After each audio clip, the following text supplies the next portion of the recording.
I'll now call back to order the regular meeting of Lake Forest School District 67 Board of Education for October 24th, 2017. May I have a roll call, please, Eileen? Mrs. LeVert? Aye. Mr. Folker? Aye. Here. Mrs. Sands? Aye. Or Mr. here. Borkowski? Here. Dr. Lemke? Here. Mr. Ford? Here. Mr. Novak? Here. We have a quorum. Thank you. Good evening. Thank you all for coming. I'd like to welcome you all to our board meeting tonight, which is being held at the newly renovated and newly named Haskins 2.0, or H2O for short. As you've heard us discuss many times, District 67 has a defined vision which we created 4 years ago. There are 6 milestones we use to keep track of our progress. They help us understand if we're moving towards the desired vision. They're great ways for us to prioritize projects simply by asking the question, is this project consistent with the milestones that we're trying to achieve? The 6th milestone is environment. This milestone states that reimagined learning spaces, places, time, tools, and technology are used inside and outside the classroom to enhance the learning experience for all students. The H2O is a wonderful example of how we're working towards the environment milestone, and more broadly, how we're working towards achieving our vision. The space captures our vision in so many ways. It truly is a reimagined learning space where our students and staff can be creative and learn in new and different ways. I'd like to briefly tell 2 stories which illustrate this point. A few weeks ago, I had a meeting in this building, and when the meeting ended, I popped into H2O to see what new furniture had been delivered. What I found beyond the furniture was fantastic. I found one language arts class using the campfire area, which is a round area over on the end of this space, and they were having a Socratic seminar. At the same time, there was a fine arts drama class using these 2 studio rooms with pop-up green screens and video technology. And in the 3rd studio room next door, I found Renee DeVore, our principal, with a number of her staff, having a staff meeting. Over 40 students and 10 adults all using different parts of the space at the same time, quite literally expanding the learning environment beyond the classroom walls. I didn't give anyone an assessment that day, so my observation is strictly subjective, but I believe I saw a much higher level of engagement from those students than is typically seen in the traditional classroom. My 2nd story occurred last week. I was talking with a group of 7th grade students, and they were describing to me a social studies project. They're studying colonies, and as part of the project, they are to make a model. One of the students, not one of my children, if anyone is wondering, excitedly told me, quote, "I'm going to the Spark Lab to make my model. We're going to design it in Tinkercad and then print it on the 3D printer." Another student said, "We're making our colony model in Minecraft EDU. 3 of us could work on it together at the same time." I love both of those stories. For me, they're great examples of our vision coming to life. Technology for technology's sake is not the goal, nor is the goal to renovate an aging library so it looks cool. The goals are learning and growth. These stories illustrate that as we upgrade our facilities, as we reimagine our spaces, we're actually increasing the engagement. We're enabling more creativity and collaboration. We're improving the learning, and our students are growing in many ways as a result. I'm proud of this board for the leadership it showed in improving the money for the H2O. I'm grateful to the Spirit of 67 for their significant financial contribution. I'm pleased with the administration who stayed on top of every detail of the project to complete it on time and under budget. And I'm really ecstatic that the DPM West students and staff are embracing the space, finding new and creative ways to use it, not just before school and after lunch, but actually during the school day as well. While the H2O is a great example of our vision coming to life, we still have a long ways to go for fully achieving the vision. Just looking at the environment milestone, we have aging buildings and many, many classrooms with furniture from when we went to school.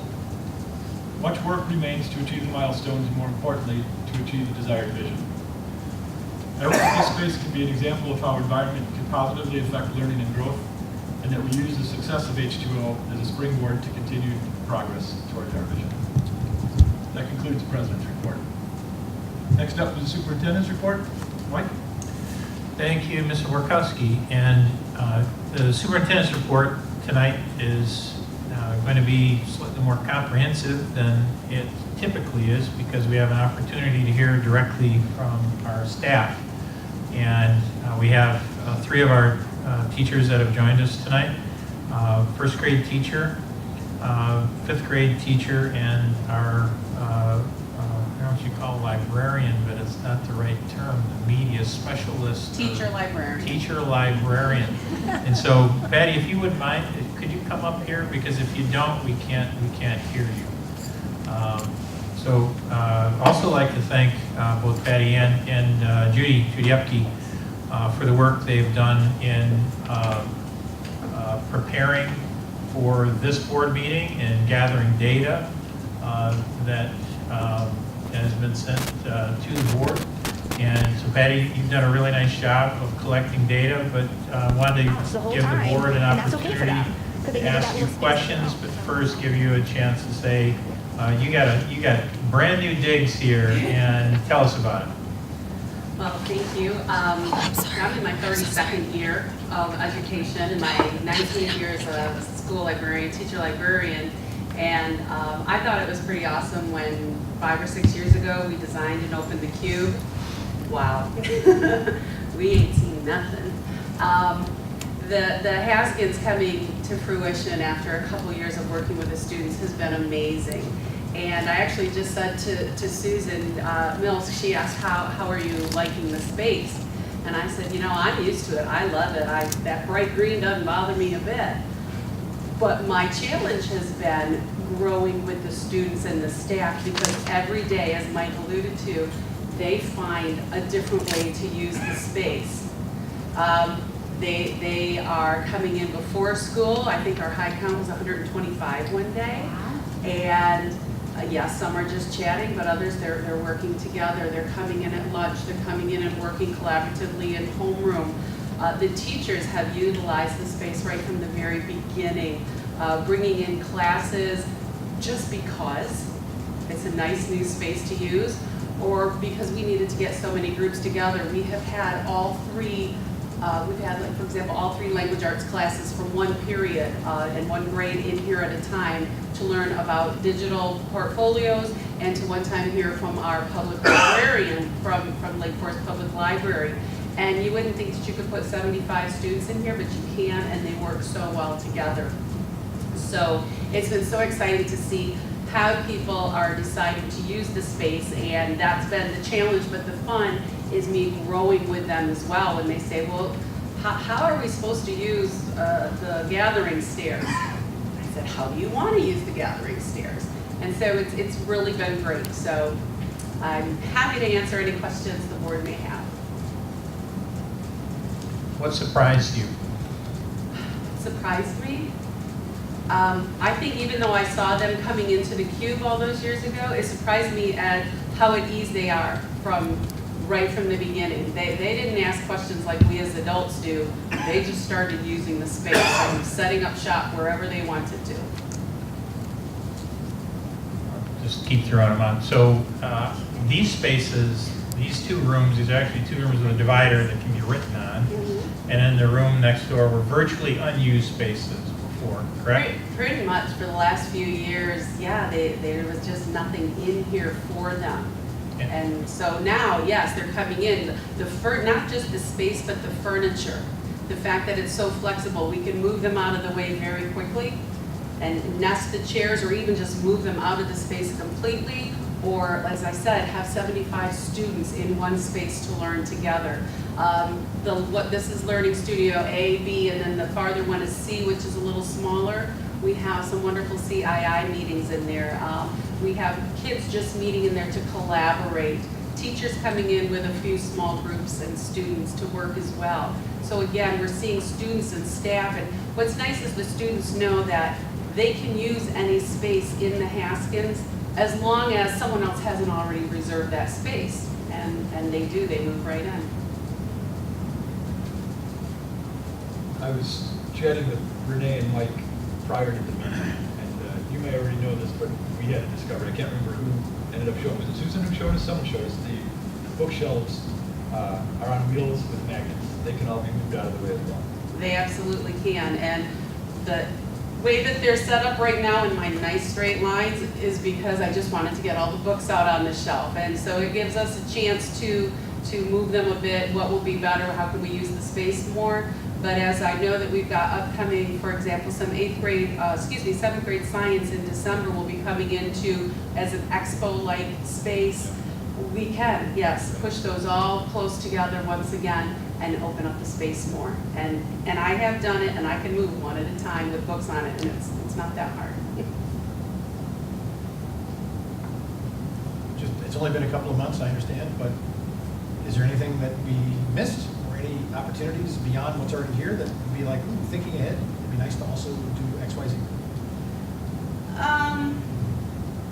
I like the spaces we have. I would tweak things like a little more electricity one place or another, but that's not something that has stopped us from using the space. There's extension cords. I have a pretty matching lime green extension cord that I pull out when I need to. But so far, no, there's no, oh, I wish we could do this, or I wish we had that. Because so far, we're making it work, and it's not just piecing it together, making it work, but truly making it work with the space. I had a question and then I interrupted myself thinking about something else. So this furniture is very, very mobile. This is what it was. This furniture is really mobile, and one of the things you talked about is the ability to flexibly use this space. I want you to speculate, okay? The rest of this building has 50-year-old furniture in it, or older furniture that is not at all flexible, it's not rolled, cannot move. How has learning changed here because of this, and how do you think it would change in the rest of the building if we had flexible furniture? The learning has changed here in that not only having this flexible furniture, but having a variety of types of furniture. That child who, like me, needs to sit up at a table in order to study or highlight, and the kids who are laying on their bellies on the other side of the gathering stairs and reading with a book down in front of them. So the flexibility, it's changed here, and I think it would change in the classrooms because it will meet the needs of each individual student learner, but then meet the needs of those different, the different things going on in the classroom. Again, as Mike said, he came in, we were having a Socratic seminar. A teacher is more than welcome to come here, but if he or she has that flexible furniture, that can be moved out of the way and they can all sit on the floor, a Socratic seminar, equal, all in a nice circle. So I see it changing how they learn depending on what it is that they're working on that day. I just want to say thanks again. It's a very busy week for teachers, and I can't thank you enough for the work that you've done. I'm so impressed every time I come in with the variety of activity that happens in here. Some of it's spontaneous from kids coming in, and a fair amount of it is clearly driven by, this is a cool space and we want to be in it and do interesting stuff. So these spaces are totally used, these 3 rooms, like never before, but also over in the campfire in ways that nobody would have anticipated. So the performing arts kids coming in and whatnot and doing that. So thank you very much. Thank you, and feel free to come in this week and next week. All those colony projects are going on in here. Thank you, Patty. Thank you. And so I want to ask Tori and Nikki if you wouldn't mind coming up and being on camera here. So Tori's in 1st grade at Cherokee, and Nikki is in 5th grade here in Deer Path, and they're two of the people that I think raised their hands voluntarily to be part of the test classroom. Right? But please tell us some of your learning so far from the test classroom, because this is an idea that we weren't sure that we were going to utilize. And how is it working? Well, I'll start off by, when I was talking to my students, when I told them I was coming here, I was like, are there anything that you want me to share? And one little girl was talking to me, and she said, you know what, it's just like, come in here, and I'm like, it feels like home. I feel so comfortable in here, I feel like I can do anything. And even every time you talk to them about what the furniture has impacted their student learning, like the microphones, the new lights, everything I hear is I'm more engaged. I feel like I can pay attention better. I feel like I can wiggle and I can squiggle, and I'm not making a lot of noise and not bothering someone next to me. Another little boy said, I love that the chairs go up and down because I'm really short, and I can put the chair up so I don't feel like I'm like under the table. Because he's a 5th grader. We have very big, tall 5th graders, and we have very short 5th graders. And so meeting the needs of every learner, is a huge accomplishment with not only the furniture, but also the lights. I mean, we can dim them when we're working on our Chromebooks. I had another person tell me that their focus is better because the lights aren't so glaring. The microphones, they love to present now because even when we're like reading aloud in class or I ask for a volunteer reader, I get more engagement because they want to hear their voice and now everybody can hear each other. So it's not like the little boy who's always quiet, who doesn't want to read because he doesn't want to project. Everyone's more apt to do anything. And when we did presentations for the first time this year, we have these new HDMI cables. So the HDMI cables are now able to connect to their Chromebooks. So they have more student responsibility and student ownership when they're presenting. So they can bring it off their Chromebook, they put it on the podium. Instead of looking at the screen with their back to the audience, they're facing the audience and we're learning good presentation skills. So everything that we've done has increased student engagement from my point of view and also from students. I get 6th grade students who come back and they're like, oh, it's not fair, you got it this year. So I mean, everybody who walks by, they want to be in there, meetings want to be held in there. So everything there is just amazing, and I can't say enough good things about it. So I'm 1st grade, and again, love all the changes in the furniture, and the kids love the furniture and the changes, especially the chairs that allow a lot more movement. And I've got 3 or 4 different variety of chairs in my room, which allow the kids to move, so they can kind of choose which chairs work for them. My tables are on wheels, which is awesome. So even today, we had a big project. I said to the kids, unlock the chair wheels, move on the tables, and move everything out of the way. 5 minutes moving, and then 5 minutes to clean up, which was nice. My tables have the right-on surfaces, which we use daily. Kids love them. I need to replace whiteboard markers now because they're running out. We use them so much. So yeah, I mean, it's great. The colors and the lights. The kids love the lights. They know how to control them. The sound system's nice. I don't need the remote anymore, so I can just turn everything on with a button, which is nice rather than before there's a lot of clicking of the remotes, getting everything to go on. So yeah, and when other kids from other classes are in my room, they love it. They're always like, I want this chair, I want that. So it's been really positive. And my favorite thing is the stadium seating, which I forgot to talk about. So obviously we're doing the workshop model in language arts now.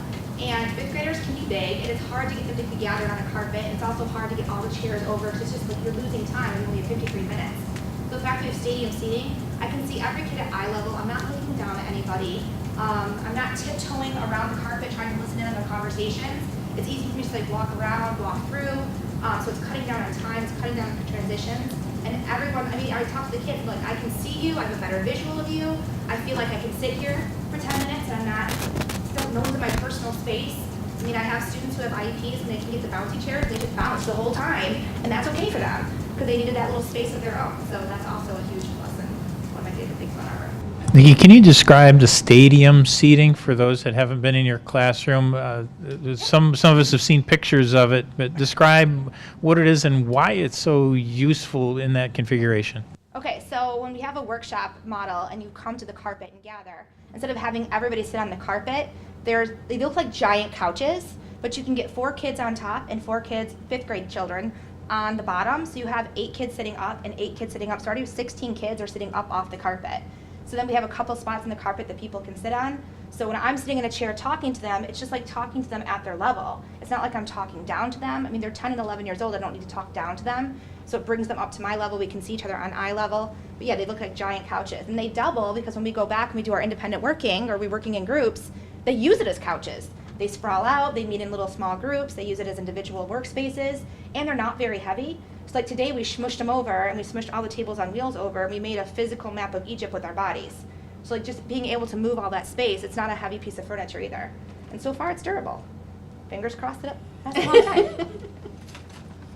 And Tori, you've had a couple experiences. One, the tables that you have are intentionally writable surfaces, and also the configuration that you have with your desks. There's some things about that you really like that are really working for you and the students. Thinking of, you have the 2 desks together, and you originally had 3 in a circle, right? Can you talk about that? So I have the desk that you put together and can make a circle out of 3 desks, and 2 children can sit at each desk. I pulled 1 desk out, so it's 2 desks together, so I have 4 children, and then I put a 5th chair kind of in the opening, so it looks like mini kidney tables, which has allowed me to conference with kids really easily, like during math workplaces or reading workshop or writing workshop. If they're at tables, I can just pull my chair up and easily hit 4 kids at one time to address their needs. And the nice thing is, since it's not round, if we are doing anything on the overhead or the screen, nobody has their back to the screen, so I don't have to ask anybody to turn around in your chair. They're already all facing forward and facing the direction, so that's been really nice. And I actually use 2 of the tables for my teacher desk as well, so my room is made up of basically 6 mini kidney tables, which are really nice and allow for a lot of student conferencing. So I'll ask 2 stupid questions. First, for first grade. When my kids were in first grade, they had their table, their desk, right? Their name and all this stuff. Does that not happen anymore? No, there's still names on the table. I do move the names around, but at first grade there still is a little bit more of kind of here's your space. Yeah, so they're not choosing as much where they sit, other than if it is reader's workshop or writer's workshop, they can move around anywhere in the room. So kind of that seated time is if there's a whole group lesson that I need everybody at a table. The other question is, about 6 months ago, I got scoffed at by this group. Somebody down there in particular. Yeah, I get scoffed at every day by this group. When I suggested that we should let every teacher choose what they wanted. And I've been told, no, you can't do that. So, as 2 teachers, I've also asked for teachers to show up. I want to know the real truth. Should teachers be able to choose and configure their own room? I would say yes, just because when we had the prototype furniture and it got delivered, it went to Ms. Kolar's room and it was across the hall from me. And we used it several times to see if it would work for me, because Ms. Kolar teaches math and science. And she loved it for math and science. When I went in there, I was like, this won't work for LA. Like, the stadium seating will work, but your skinny little tables that have 2 people at each table isn't going to work. I need to have like groups of 4 or groups of 3. And for social studies, I need movable furniture. We need to move it out. We need to go to projects. We need to use a display room. So for me, when Judy and I sat down to kind of design the test classroom, she came with a couple ideas. And I kind of said, what about if I could have these tables here and stadium seating here, and I want 1 skinny table here, and I want 2 little tables here. So I had a lot of input, which makes it work for me. And I think that's why it works so well for my students, because I had a vision as to what would work the best in LA and in social studies. I was able to combine those 2 visions into the room that I have. If I would have something that like Ms. Kolar had, it wouldn't work for me. It would just be brand new furniture. I would find a way to make it work, obviously, but it wouldn't be like a dream ensemble for me, because it couldn't get into groups very easily. I guess a cynic, though, would say, how about if we take your room and gave it to all other English and social studies teachers? Would they all be happy? Probably. Probably. I mean, I can't speak for every LA or social studies teacher, but I know it works for me, and I think if they had something like I had, it would work for them too. I can't see it not working, but you have to remember that some teachers aren't more adaptable as well, and everything I have is on wheels. So it takes a lot of, routines and expectations at the beginning of the year that they're chairs on wheels, not wheelchairs, so we don't go flying across the room in them. But some teachers aren't as comfortable with that, and it's not that I just have tables on wheels, I also have 6 no chairs. So if kids want to be by themselves, or they just feel like they need their own area, they can kind of wheel to a separate area in the classroom. So I think that it works for me. I can't talk about, I can't speak for everybody, but I know that it would work well and work better than what I had last year. So do you have assigned seating? Yes and no. In LA, no. You can sit wherever you want, because LA is very, it's a routine based. When you come in the classroom, we all meet on the carpet, and then you check the board to see if you're at the conferencing table, which is a long, skinny table, which I know that I'm going to meet both of them for conferencing. Or if you're in a small group, I have 2 small group tables that go up and down, and they can stand at or they can sit at. And those are my 2 small groups I'm going to be meeting with. Everybody else can choose where they want to sit. But in social studies, we do have a plan, because these are the groups that will be working together. But that changes very often, and it's very flexible. Same question. Yeah. I personally think the teacher should have some choice in what's going into their classroom, because again, what works for one person isn't necessarily going to work for another, especially, what I have at first grade, I don't think would work in 4th grade necessarily. So I think there needs to be some teacher choice, and I know again, when Judy came, she kind of showed me here are some options for 1st grade, and we kind of picked and choose what we thought would work, and I again added, I'm like, I want writable surfaces, and try to see what are some things, some other options we had, but I do think there should be some teacher choice, yes. I think it's very dependent on what you teach and what age level you teach at too. That makes sense. So I have a quick question. So do you think that the curriculum that you are providing to our students drives any of what appropriate choices would be for these various classrooms? So just in order to teach the curriculum, if you're a sixth grade LA teacher, or in order to teach, because presumably every sixth grade LA teacher is teaching the same curriculum, does the curriculum itself require certain things that maybe are in your test classroom now that were not in your classroom before you participated in this? I think for the workshop model for the older kids, I think having some place for them to gather and that's more appropriate seating for them is important. I think asking 12-year-olds to come gather on a carpet is a little ridiculous. I mean, to sit crisscross applesauce on a carpet and have everybody come over, it's a little far-fetched. I mean, especially because you have, girls wearing skirts and dresses, and then what do you do about them? So, I mean, it is more appropriate for them if you're going to have them gather in one spot. If you don't want 27 chairs being dragged over to one area and you want them to have a gathering spot, you need to provide them with some sort of seating that they can make them comfortable and put them at ease. I think this furniture definitely, just the room setup, is more conducive to the workshop models that we do for reading and writing and even Bridges, which is workplaces. Because there is a lot more of the teacher moving around, working with small groups and trying to meet with individual children. So this different layout is much more flexible and allows for much more ease of use of working to those small groups. Because I think in the past I always pulled small groups to me. So you're kind of disrupting what they were doing, but now I feel like I can get to them a lot and move to them a lot more easier. And again, first grade, bigger projects, I can move stuff out of the way so much easier, and the kids actually can do it now, so, which is nice. okay, great. Tori, thank you very much, and thanks for being welcoming when we come in. And Patty, before I forget, continue taking the data on the usage, because it really fuels the fire. It really does. So Can I add something to that, Mike, if you don't mind? So all the data that we got was fantastic. I think another piece of it that we would love to see going forward, now that people are getting used to using this space, in addition to just numbers, like what activities are taking place here that weren't taking place before? What classes are coming in to use it, and use it for what? I think that was when we were talking about designing the space, that was something that was in a lot of our conversations, was would this become a hub of learning, and if so, what would be taking place here that couldn't have taken place here before, that didn't, whether it could or not, it didn't. And so some of that information would be great for us to see going forward. okay, thanks to all three of you for your work, and keep up the good work. So, and Judy, if you wouldn't mind, could you hit play on that video? Can you do that? So to introduce this is a video that was just completed today, and you are the first viewers of it. And I plan on sending this out tomorrow, barring any sort of hand waving from you guys saying, please don't do it. Our reason for being is to inspire and empower all students to maximize their growth as learners.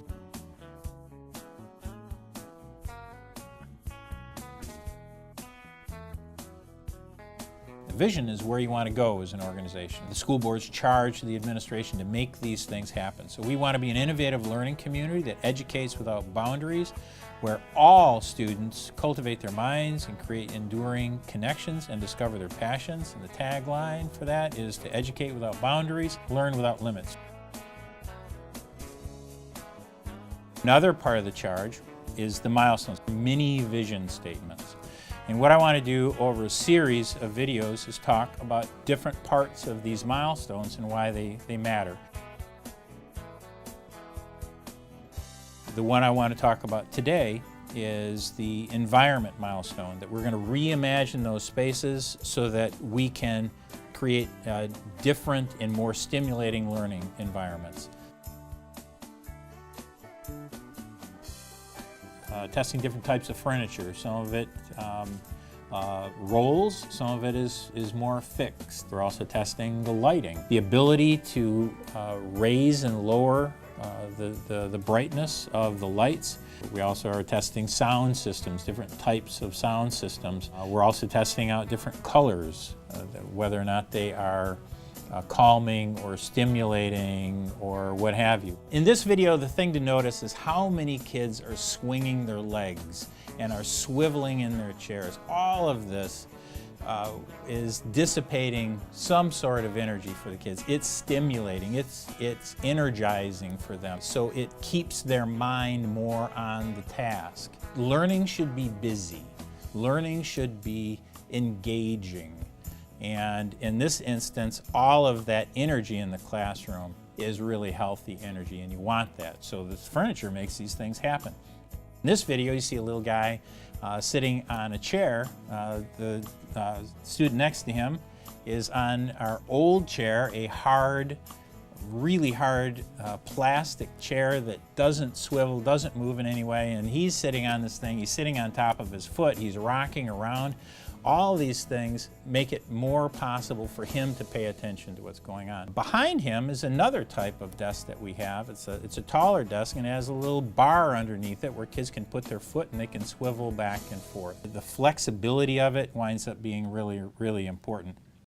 So in this video, what you see is a space at one of our elementaries that used to be rows of long bookcases. And what you notice here is where students choose to work.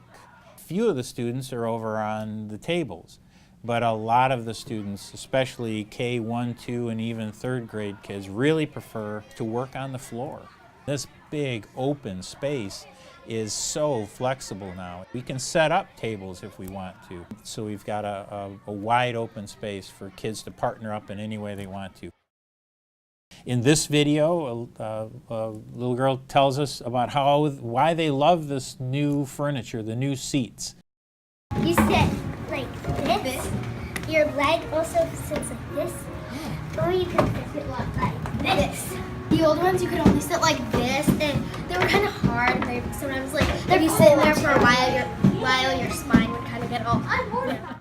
This is very much embodying what our board has challenged us to do, is to take some risks and learn from our experimentation, and then apply that to where we can create more stimulating, more engaging learning environments. It's not just the students that are learning in this environment, but it's the staff. Their work and learning environments have an impact on the overall quality of their work product.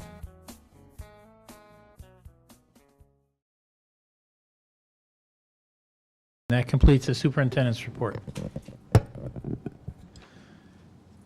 Another thing that our board has talked to you about is thought leadership, and I think that's a great example of thought leadership locally and beyond the local, depending on what you do with it, so well done. We next move to public participation. Thank you, Judy, for turning the lights on. If there's any members of the public who would like to address the board, please come to the podium and say your name. Seeing none, we move to reports. Our first report is the strategic plan. Mike and Rebecca.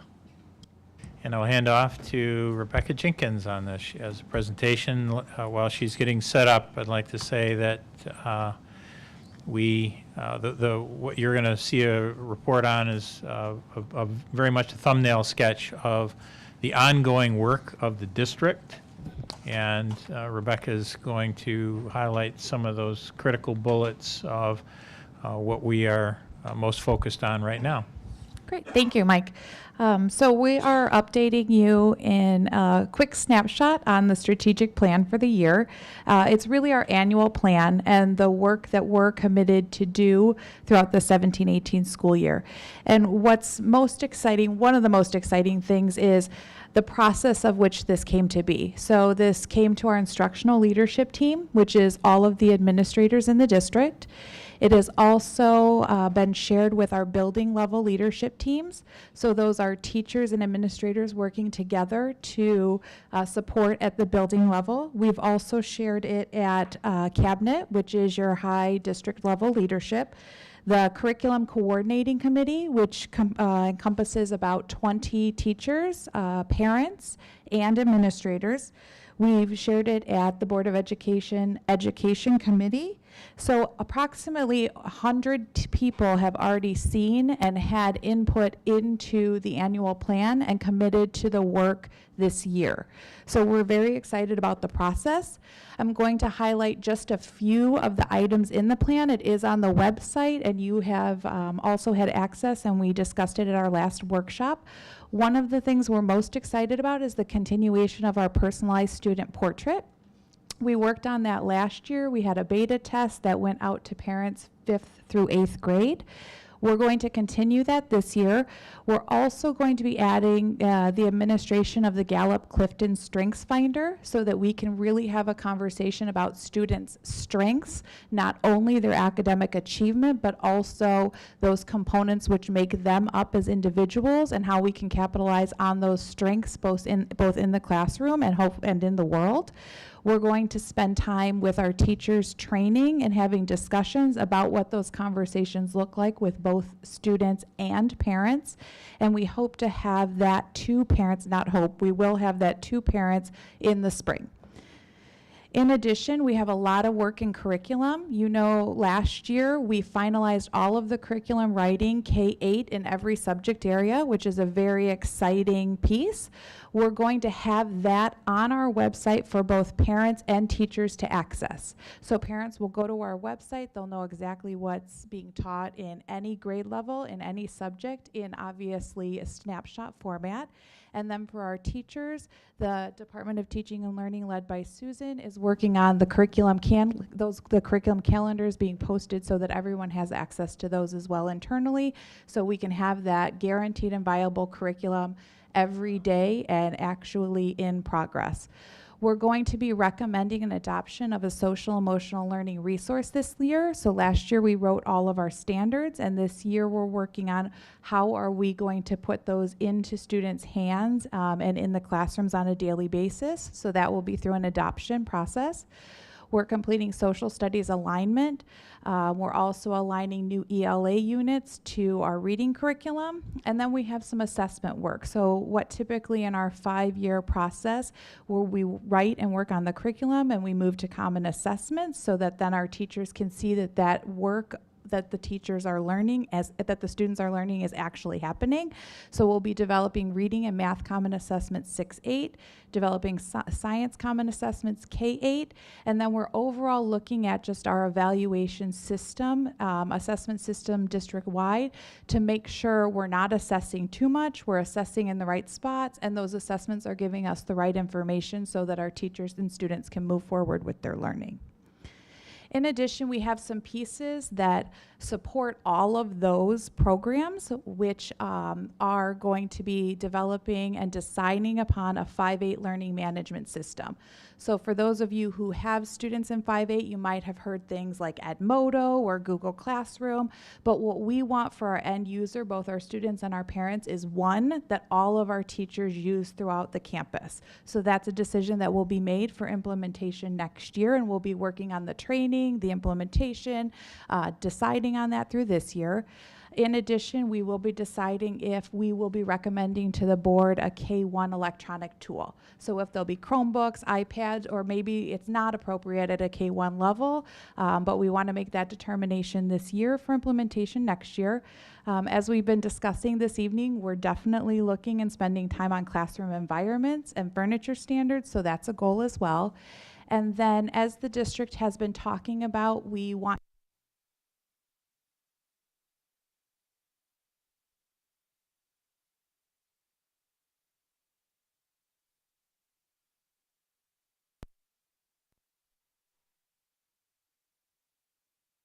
So those are some highlights of the plan. You also have the plan in front of you with all of the data associated with that. We're very proud and hopeful of the data we've collected and the benchmarks we've set to move forward, and I'm happy to answer any questions.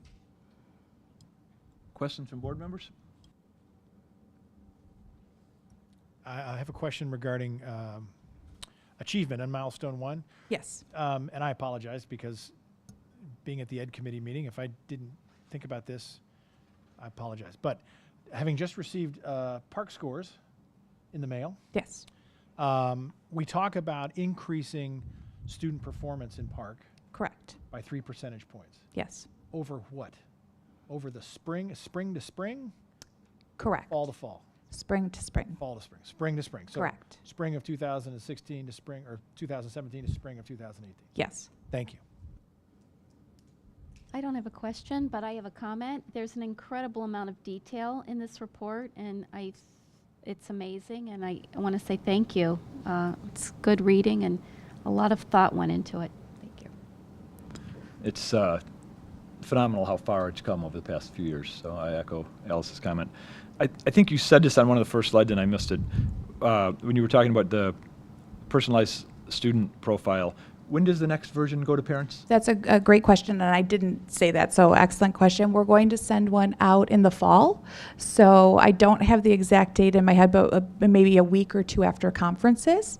And then we're also going to hold more focus groups for parents who are interested in either giving feedback or learning about how to read that, and then we'll do the same thing in the spring. But in the spring version, we will have the Clifton Strengths Finder on the profile as well. And we sent one out, I don't know, at the end of last school year, whatever Correct. it was, call it June.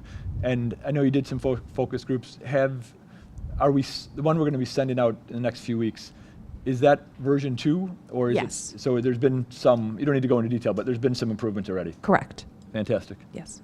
Thank you. Other questions or comments? Yeah, with regard to the tool that you talked about, whether it's Edmodo or something, and I haven't done a lot with this, but Schoolology that Yep. they're implementing at the high school, would that fall into that as a tool we might want to look at? Yes, and it's one on the table being investigated. Okay, because I think it would be of benefit having a child at the high school as well as in District 67 to have a commonality there so that parents, as they're helping their children utilize that tool going forward, obviously there's some key best practices and shared learning that would be nice. And our team definitely feels the same way, but wants to do due diligence in looking at multiple tools, but that does play a large factor.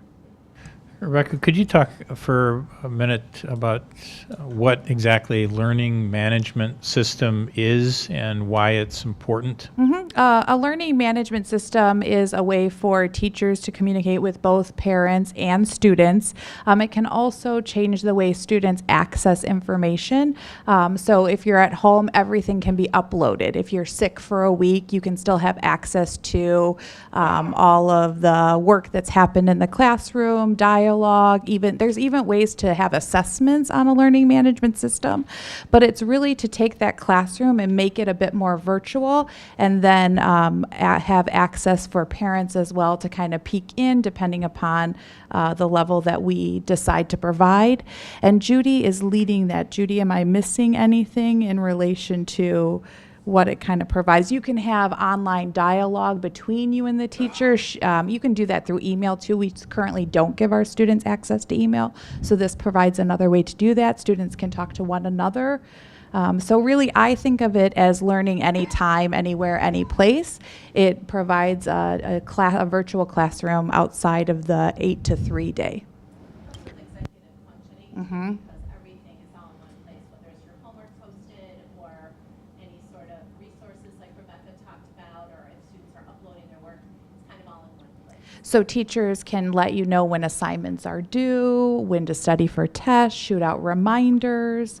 So if anyone at a college level has used like a Blackboard, or that might be an old tool, but very similar at a 5-8 level. So I have a quick question with regard to that.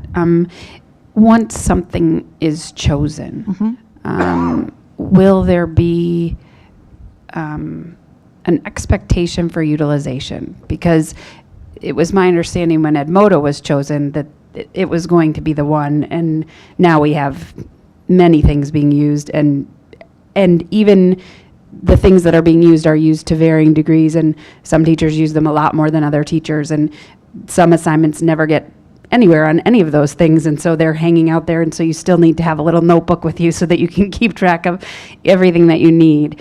So is there going to be some professional development around that, and some standard expectations around what should be happening? Yes and yes. There will be professional development. What we're really trying to do with this plan this year is have all decisions made by February and presented to you, the ones that we can, so we can use March to June to train. Because if we really want an implementation next year, we need to spend this year training and preparing for next year. So that would be the time we would be training teachers, we would be getting everything in place.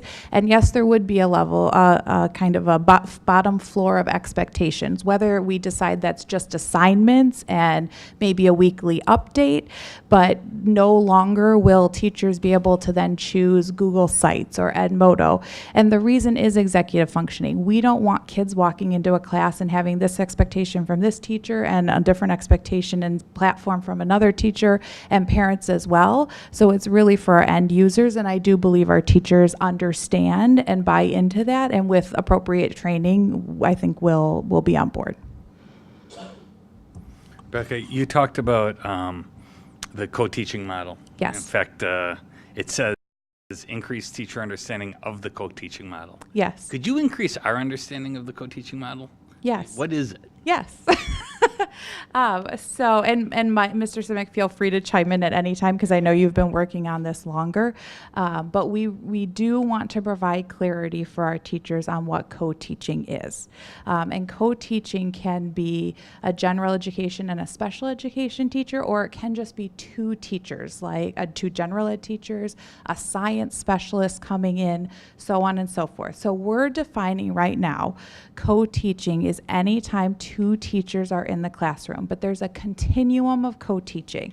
There may be a time where one teacher's the lead and one teacher's the support. That might be when you bring in your teacher librarian and they're coming in with books and standards and providing support as a classroom teacher leads.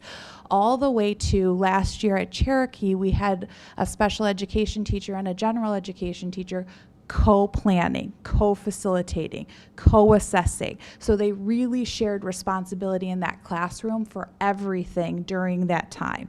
So there is a continuum, which I can forward a model of that or bring it to our next board workshop so that you can see.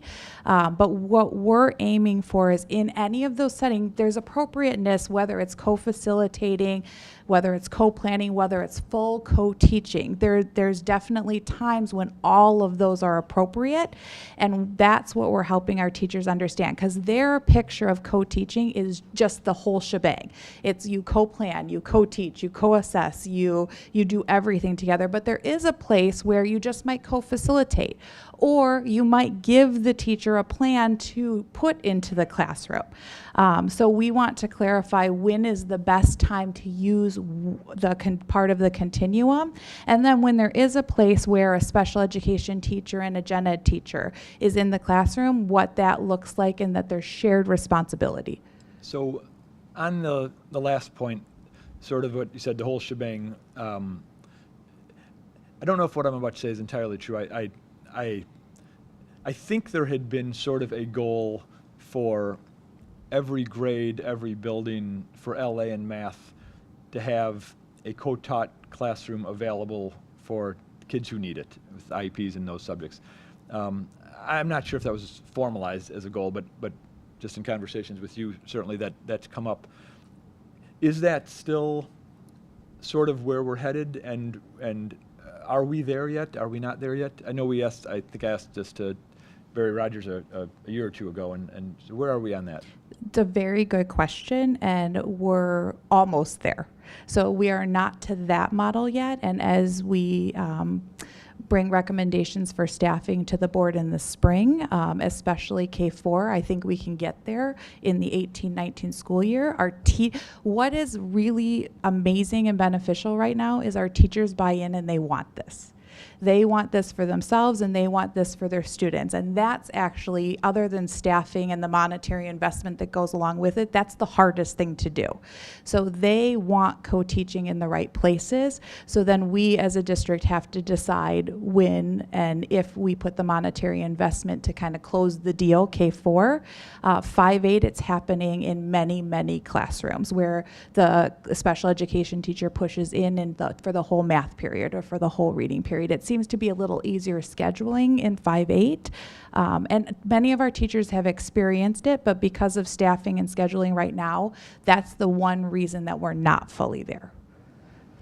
And to go back to Dr. Lemke's question, most of the board members will remember our visits to Rockville Center.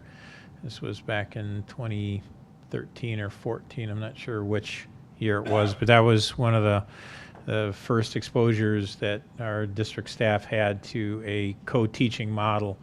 And the ultimate in co-teaching is when teachers co-plan and then they co-teach, and then the whole purpose is that they co-serve.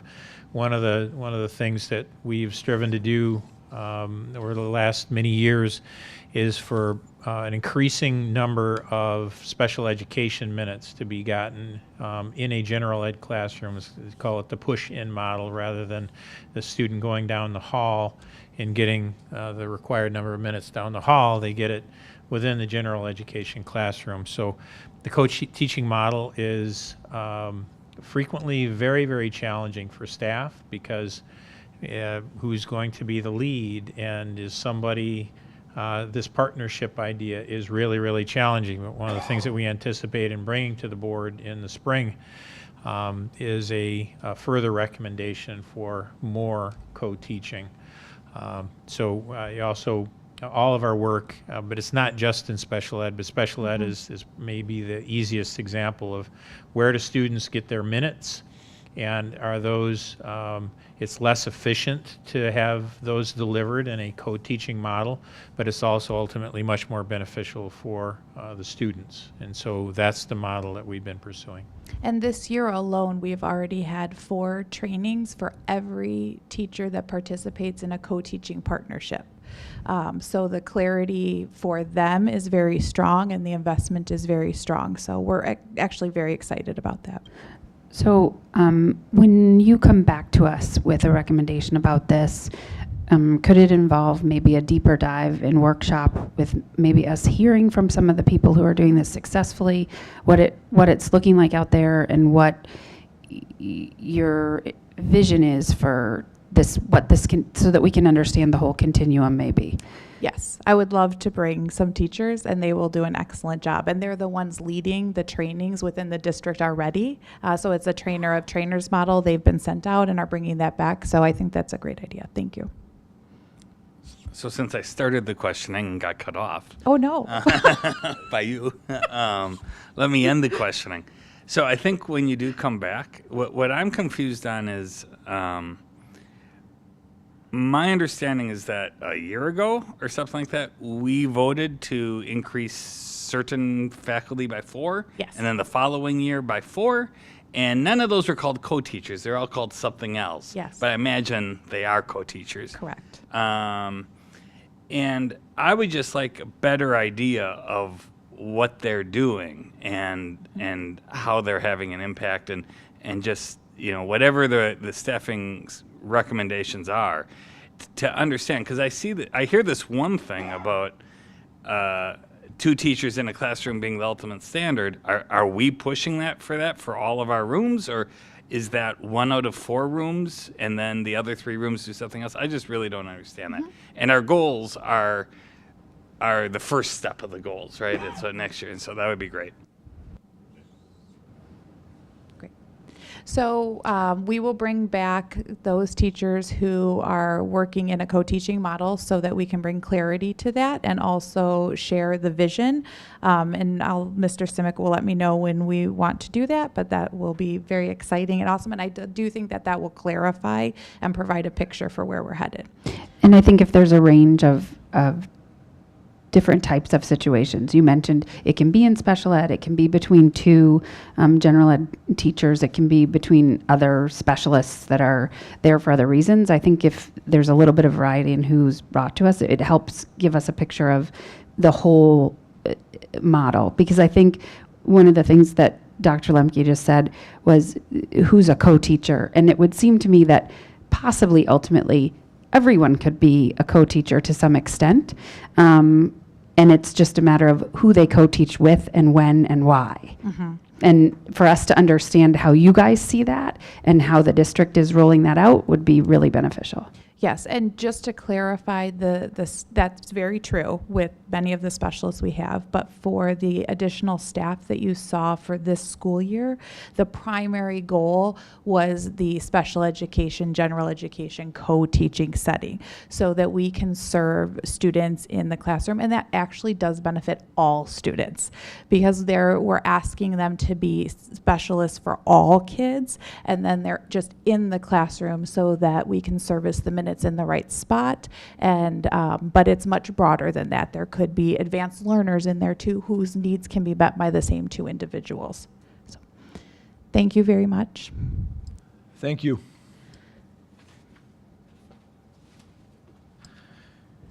Okay, we now move to thoughtful board committee reports, starting with the Board Education Committee, chaired by Jeff. The Board Education Committee did not meet since our last meeting. Our next meeting is Wednesday, November 1st at 1:30 p.m. at the West Campus. Questions for the Ed Committee? Move on to the Finance and Ops, chaired by Tom. Finance Committee has not met since our last meeting. We meet next Thursday, November 2nd at 7 a.m. at the West Campus. Questions for Finance and Ops? We move to the Policy Committee, chaired by Kent. And no meeting has been held since our last meeting, none scheduled, but when we last met, the two items that we did discuss, press 94 and 95 are on the agenda today. We'll have an opportunity to discuss as they come up on our agenda. Thank you. Questions for the Policy Committee? We move to the Compensation Committee, chaired by Rob. Compensation Committee has not met. We move to the Board Operating Procedures Committee. Jeff? That committee has been disbanded. You can take this off of future board packets. I like that report. Thank you. All right, we move on to Thoughtful Liaison Reports. NSSCD, Suzanne. So just two things to share that I'll highlight from my report. Dr. Schneider at the last board meeting talked about two national conferences that he invited board members to attend. One is the National School Board Association Advocacy Institute, which Mr. Simic has also invited board members to attend, happening in February. But in addition to that, there is a TASH conference, which is happening in Atlanta in December. And TASH is an organization whose mission is helping advance inclusive communities through advocacy research, professional development, information, and resources. And as a part of NSSCD, I am probably going to be attending that conference, so I will bring back information to this board. Then in the financial communication plan at the last meeting, a balanced budget is still anticipated at this time, but also Mr. Jim Fitton, the CBO of NSSCD, talked to us about the potential financial impact of the new school funding legislation on the cooperative. And historically, there's been this funding stream called Special Education Personnel Reimbursement that currently covers about 9% of personnel costs for NSSCD and represents about $2 million in revenue. It's now being paid out as GSA, which the cooperative had historically not received. And so in the held harmless, they're now getting GSA to maintain that. But there's a concern that when the hold harmless period ends, that the special ed personnel reimbursement may not be there. And if that should happen, then they will have to find a way to make up for that revenue loss because it's outside of membership, it's outside of tuitions. And so they are working on creating some 5-year forecasting models and some detailed understanding of their finances to see how they might be able to address that. The strategic plan also may have an impact on whether or not that has as significant an impact, but I just wanted to share that out with you all as it's something that they're thinking about. Thank you. Questions for NSSED for Suzanne? It was pointed out to me that I inadvertently skipped Joint Shared Services Committee. That committee has not met since our last board meeting. Moving on to Legislative Liaison, Tom Ford. No report from me. Questions for Tom? Spirit of 67, Suzanne. There was nothing in my report that I need to read out, so you can read the report if I'm happy to take questions. Thank you. Questions for Suzanne? APT Exec, Jeff. My full report is in the board packet, but I will highlight 3 things. The APT budget for this year is just under $40,000 and works out to about $11.32 per student per building. And the nominating committee was put together. Julie Sakaji is going to be the chairman. Just to let people know, the positions that will be up for service during the 2018 and 20 school years are the Executive Board Vice President, Executive Board Recording Secretary, Cherokee President, and Sheridan President. So if anyone is interested, those are the jobs that will be available this next year. And then lastly, hopefully people saw things in the local media, but the DPM 8th graders held their Community Service Day on Friday, October 13th. They visited 18 different service organizations and earned 480 service hours towards their goal of 2,018 total service hours for the year. Just want to make sure we recognize the Lake Forest and Lake Bluff Rotary Club for donating the buses, and the 8th grade activity committee of Julie Benda-Helms, Lindsay Shabraha, Mary Kay Hanlon, and Sushma Krishnaswamy for all their work in helping to put that together. That's it. The next meeting will be on Wednesday, November 8th. Thank you. Questions for Jeff regarding the executive APT? Any other liaison reports that I failed to mention? Thank you. We now move to our second public participation. If there's any members of the public that would like to address the board, now is a good time. Seeing none, we move on to action items. We start with approval of Press Issue 95, first reading. May I have a motion to approve the first reading of Press Issue 95? So moved. May I have a second? Second. Questions and discussion? Seeing none, could we have a roll call vote, please? Discussion? Yes. Go for it. Aye. No, I had one thing I thought it'd be important to point out. Eileen, which policy is it that we have aligned with the high school? We've talked about this in other meetings where appropriate, it makes sense to try and align policies across districts from a shared service perspective. We did have a policy similar to the high schools in looking at both policies. I'm trying to remember which one it was. We actually changed our policy, or agreed to change our policy to reflect what's in the high school.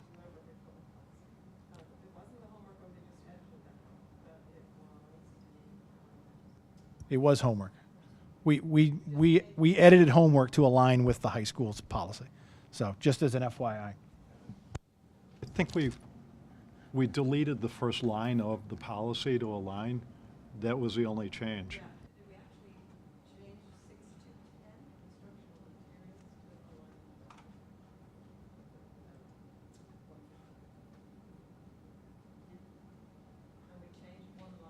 Changed one line in homework to align with theirs as well. We took that one. We line. didn't take out all the detail of benefits to Oh. students, professional staff responsibilities, student. No, I don't believe. No? I Okay. believe we And I really liked the line that you took out, actually. Well, because to be done independently outside of regular class time, and there are some classes in which it's an appropriate part of their class time, right? Any other questions or comments on this? Roll call vote, please. Mr. Novit, Aye. Dr. Lemke, Aye. Mr. Ford, Aye. Mr. Folker, Aye. Mr. Borkowski, Aye. Mrs. Sands, Aye. Mrs. Levert. Aye. Motion carries.